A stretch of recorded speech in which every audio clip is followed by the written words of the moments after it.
Welcome to Shoot 'em Up, an innovatively endless battle royale game where players compete to see who finishes with the most kills.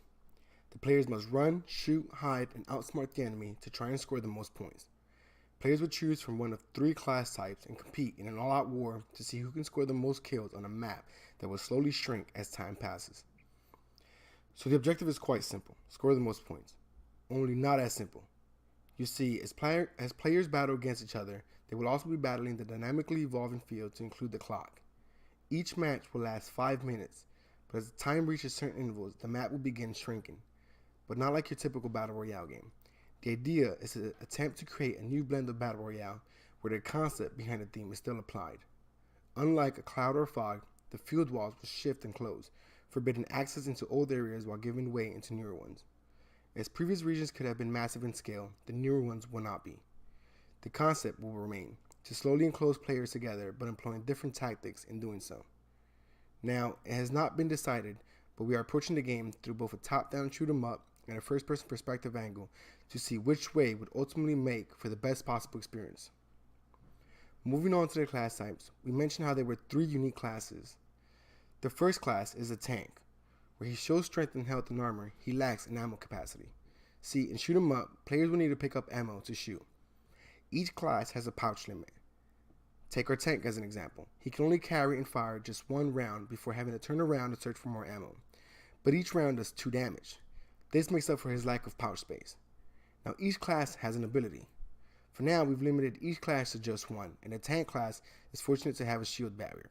The barrier will last for 5 seconds with an even longer cooldown time, but can reflect all shots and damage any player that comes in contact with it.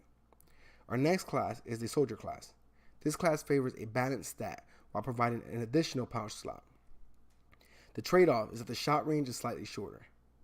The soldier's unique ability, on the other hand, corrects that by charging a shot and allowing it to go however far until it comes in contact with something. Lastly, we have our goblin, which is the weakest but our sneakiest. With low health and high armor, the goblin has the most considerable pouch space of all the classes. Mix that with his unique ability, and you might find yourself playing hide and seek with this class more often than not. When activated, you'll be able to turn invisible for 3 whole seconds, enough time to possibly get behind your opponent or run away. Now, the maps will be created around each class. An example would be with our goblin class. You may find yourself in a jam and realize you need to escape. Well, you might be able to sneak into an area that's inaccessible by either the other 2 classes because of, let's say, height requirements. Now, similar games could potentially be a cross-blend between Team Fortress and your regular Battle Royale games. The difference is Shoot 'em Up provides an endless respawn and a different take in map mutation. But what are the risks? To be honest, there are several. One of which is trying to figure out how to successfully set up respawn locations as the map changes and develops.